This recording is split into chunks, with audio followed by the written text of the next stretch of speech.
శోభన్ బాబు గారు. శోభన్ బాబు గారు ఆయన కొంచెం రిజర్వ్డే. Hmm.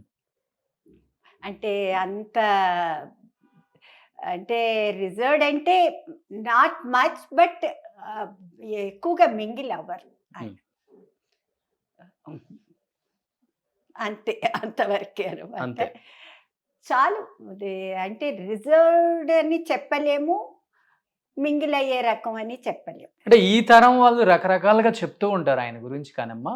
అప్పుడు మీరు ఆల్రెడీ వర్క్ చేస్తున్నారు కాబట్టి మీకు బాగా తెలుస్తుంది. శోభన్ బాబు గారు, జయలలిత గారు మధ్య ఉంది ప్రేమ, లేకపోతే పెళ్ళయి ఒక పాప కూడా ఉంది అంటుంటారు. నిజమా అది? నాకు తెలియదు. అంటే మీరు విన్నది ఏంటి అసలుకి? ఏమో నేను అంతగా. మీరు జయలలిత గారితో కూడా వర్క్ చేశారు కదా. అది అంటే రూమర్స్, పొగ, అలా ఎదిగో పొగ అంటే అదో ఇది అనే రకంగా ఉంటారు జనాలు. So we can't say if it is correct or not, we cannot say that. So we should not commit. ఎలా ఉంటారు జయలలిత గారు అసలుకి? ఫ్రెండ్లీగానే ఉంటారు. నాట్ అంటే క్వారల్సమ్ కాదు, ఎప్పుడు స్మైల్ ఫేస్ ఆయన. జయలలిత గారు కూడా. జయలలిత రిజర్వ్డ్, చాలా రిజర్వ్డ్. తన అసిస్టెంట్తో తప్పితే ఎవరితోనూ మాట్లాడరు. చాలా రిజర్వ్డ్, చాలా రిజర్వ్డ్. అసలు లేడీ యాక్టర్స్ తో కూడా మాట్లాడరా? ఎవరితోనూ. సీన్స్ కాంబినేషన్ టైంలో తప్పితే ఇంకెప్పుడు మాట్లాడరు. ఓన్లీ క్యారెక్టర్ వరకు చేసేసుకుని వెళ్ళిపోవడం అంతే. అంతే నేను చూసినంత వరకు అంతే. మరి తర్వాత నాకు తెలియదు, వేరే చోట్ల ఎక్కడుంటారో ఎలా ఉంటారో నాకు తెలియదు, కానీ నేను చూసినంత వరకు సెట్స్లో చాలా రిజర్వ్డ్. అండ్ మీ టైంలో క్యారవాన్స్ కూడా ఉండవు, అందరూ చెట్ల కిందే కూర్చుంటారు హ్యాపీగా మాట్లాడుకుంటూ, క్యారేజ్తో మంచిగా భోజనం చేస్తూ. అది గోల్డెన్ ఎరా. కొంతమంది లంచ్ టైంలో వాళ్ళ ఇండ్ల నుంచి క్యారియర్స్ తెప్పించుకుని అందరం కలిసి తినడం అవన్నీ జరిగేవి. అలా కూడా ఉండేది కొన్ని చోట్ల. రాజబాబు పర్టిక్యులర్గా he use to get carrier from house అనమాట. వర్కర్స్ అందరికీ పెట్టేవాడు ఆయన. రాజబాబు గారు చాలా అంటే ఉదార స్వభావం తను. చాలా నేను చూశాను, నేను నా కళ్ళతో చూశాను.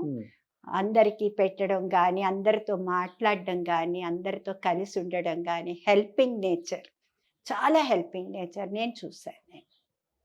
That we have to appreciate. అప్పుడు రాజబాబు గారు రమాప్రభ గారి కాంబినేషన్ అంటే చాలా సూపర్ డూపర్ హిట్, చాలా ఎక్కువ ఉండేది వాళ్ళది. వాళ్ళిద్దరి కాంబినేషన్ చాలా బాగుండేది. నేను కొన్ని చేశాను రాజబాబుతో. చెప్తున్నాను కదా, అప్పుడంతా గ్రేట్ యాక్టర్స్. అవును. ఇప్పుడు సినిమాలు చూస్తుంటారా మీరు? ఇప్పటివి చూస్తాను కదా. అప్పుడు కామెడీ ఒక ట్రాక్, అంటే సైమల్టేనియస్గా hero heroine track, comedy track ఇలా జరుగుతుండేది. ఇప్పుడు అలా కాదు, ఇప్పుడు హీరోలే కామెడీ చేసేస్తున్నారు. హీరోలే కామెడీ, హీరోయిన్లే కామెడీ చేసేస్తున్నారు, హీరోయిన్లే వ్యాంప్ క్యారెక్టర్లు వేసేస్తున్నారు, అన్నీ అయిపోతున్నాయి ఇప్పుడు. అంటే ఇప్పుడు కామెడీ ట్రాక్ అని లేదు, వ్యాంప్ క్యారెక్టర్ అని లేదు, ఏమీ లేదు, హ్యాపీగా గడిచిపోతుంది అంతే. ఏ హీరో ఇష్టం ఇప్పుడు? వీళ్ళని పర్టికులర్ నాకు ఎవ్వరు లేరు, నోబడీ. అంటారు మీరు ఏదో ఇమాజినింగ్లో ఉంటారు, మీకేదో ఒకళ్ళు ఉంటారు అని, కానీ నాకు అలా ఎవరు లేరు అస్సలకి. ఒక్కొక్క దానికి ఒక్కొక్కళ్ళు ఇష్టపడతాం. నేను కమల్ హాసన్ని ఒకప్పుడు లైక్ చేసేదాన్ని, ఆయన యాక్టింగ్కి, న్యాచురల్ యాక్టింగ్కి చాలా ఇష్టపడేదాన్ని. ఆయన మూవీ వస్తే చూసేదాన్ని. ఆ తర్వాత ఆయన కూడా పిచ్చి కామెడీలు చేయడం, పిచ్చి రకరకాలు రావడం మొదలుపెట్టి ఇంకా నేను మానేశాను, చూడడం మానేశాను. తెలుగులో ఎవరు లేరు మీకు ఇష్టమైన వాళ్ళు? జూనియర్ ఎన్టీఆర్, అల్లు అర్జున్, మహేష్ బాబు ఎవరు లేరు. అంటే ఒక్కొక్క దానికి ఒక్కొక్కరిని ఇష్టపడతాం న్యాచురల్లీ, వీళ్ళు ఈ క్యారెక్టర్ బాగుంది అనుకుంటాం, అంతేగాని ఇష్టపడడం అన్నది ఎవరు లేరు. సో ఇప్పుడు ఏంటమ్మా, హ్యాపీగా లైఫ్, పిల్లలకి క్లాసులు చెప్తూ హ్యాపీగా లీడ్ చేస్తున్నారు ఇంకా? Very happy, very happy, very dignifiedly I'm living. Super. That is enough for me. అదే కావాలి దట్ ఈస్ ఇనఫ్. యాక్టర్ కి అదే కావాలి. దట్ ఈస్ లాస్ట్ రోజుల్లో అలా ఉండాలి, సాటిస్ఫైడ్. గ్రేట్. ఏం చెప్పాలనుకుంటున్నారు లాస్ట్ అండ్ ఫైనల్ గా ప్రేక్షకులకి? చెప్పేదేముంది, అంతా మన మనస్సుకు ఏది మంచిగా అనిపిస్తే అదే చెయ్యాలి.